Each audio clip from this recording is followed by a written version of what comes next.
തന്നെ ഇങ്ങനെ നോക്കുന്നുണ്ട്. ടെലിവിഷൻ പ്രേക്ഷകർക്ക് പ്രിയങ്കരിയാണ് അമൃത നായർ. വ്യത്യസ്തമായ കഥാപാത്രങ്ങളെയാണ് ഇതുവരെയായി അമൃത അവതരിപ്പിച്ചത്. യൂട്യൂബ് ചാനലിലൂടെയായി ജീവിതവിശേഷങ്ങളും പങ്കുവയ്ക്കാറുണ്ട്. അമൃതയുടെ അമ്മയും അഭിനയ മേഖലയിൽ സജീവമാണ്. നീണ്ട നാളത്തെ കാത്തിരിപ്പിനൊടുവിലായി വീട് എന്ന ആഗ്രഹം സഫലമാക്കിയിരുന്നു ഇവർ.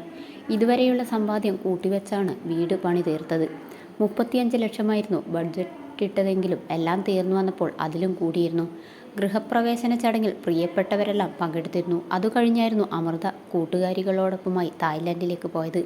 ജീവിതത്തിൽ ആദ്യമായി ഫ്ലൈറ്റിൽ കയറിയതും ഇൻ്റർനാഷണൽ ട്രിപ്പിലെ വിശേഷങ്ങളുമെല്ലാം വ്ളോഗിലൂടെ കാണിച്ചിരുന്നു. ഇപ്പോഴിതാ വിവാഹത്തെക്കുറിച്ച് പറഞ്ഞുള്ള അമൃതയുടെ വീഡിയോ വൈറലായിക്കൊണ്ടിരിക്കുകയാണ്. കൂട്ടുകാരി ജോഷിനിയുടെ വിവാഹത്തിനെത്തിയപ്പോഴായിരുന്നു അമൃത തൻ്റെ വിവാഹത്തെക്കുറിച്ച് പറഞ്ഞത്. കൂട്ടുകാരി ആഗ്രഹിച്ച പോലെ എല്ലാം നടക്കുന്നതിൽ സന്തോഷം. അഫയർ ഉണ്ടെന്ന് അവൾ പറഞ്ഞപ്പോൾ മാർച്ച് 15-ന് എൻഗേജ്മെൻറ്റിന് ഞാൻ വെറുതെ പറഞ്ഞു. അത് അതുപോലെ തന്നെ നടന്നു. കൃത്യം 1 വർഷത്തിൽ കല്യാണവും. നീ എന്താണ് കല്യാണം കഴിക്കാത്തതെന്നൊക്കെ അവൾ ചോദിക്കാറുണ്ട്. സീരിയൽ മേഖലയുമായി യാതൊരുവിധ ബന്ധവുമില്ലാത്ത ആളെയാണ് താൻ വിവാഹം ചെയ്യാൻ പോകുന്നതെന്ന് അമൃത പറഞ്ഞിരുന്നു. സിനിമയുമായൊന്നും ബന്ധമില്ല, സീരിയൽ മേഖലയിൽ നിന്നുള്ള ആളാണെന്നൊക്കെ പറയുന്നത് വെറുതെയാണ്. പുതിയ വീട്ടിൽ എങ്ങനെയധികം സമയം ചെലവഴിക്കാൻ പറ്റിയിട്ടില്ല. ആദ്യ ദിവസം നല്ല ടെൻഷനായിരുന്നു. ഗൃഹപ്രവേശന ചടങ്ങിലേക്ക് വിളിച്ചവരെയെല്ലാം നന്നായി ട്രീറ്റ് ചെയ്യാൻ പറ്റിയോ, എല്ലാവർക്കും എല്ലാം ഇഷ്ടമായോ എന്നൊക്കെയായിരുന്നു ടെൻഷൻ. ഈ വർഷം കല്യാണം വേണമെന്നൊക്കെയാണ് കരുതുന്നതെന്നും അമൃത പറഞ്ഞിരുന്നു. ഇപ്പോൾ പ്രണയത്തിലാണെന്ന തരത്തിലുള്ള സൂചന നേരത്തെ താരം നൽകിയിരുന്നു.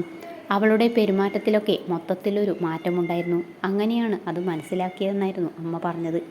മകളെ ഓർത്ത് എന്നും അഭിമാനമാണ് തോന്നാറുള്ളത്. ശാസിക്കേണ്ട കാര്യങ്ങളിൽ അത് ചെയ്യാറുണ്ടെന്നും അവർ തുറന്നു പറഞ്ഞിരുന്നു. സെയിൽസ് ഗേളായി ജോലി ചെയ്തിരുന്നു നേരത്തെ. ആ സമയത്തായിരുന്നു അഭിനയ മേഖലയോട് താല്പര്യം തോന്നിയത്. അവസരം ലഭിക്കാനായി അക്ഷമയോടെ കാത്തിരിക്കുകയായിരുന്നു.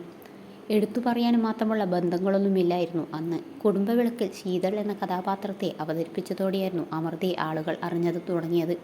ഇടയ്ക്ക് വെച്ച് പരമ്പരയിൽ നിന്നും മാറുകയായിരുന്നു. സെലിബ്രിറ്റികളെല്ലാം അണിനിരുന്ന സ്റ്റാർ മാജിലേക്കും ഇടയ്ക്ക് അമൃത എത്തിയിരുന്നു.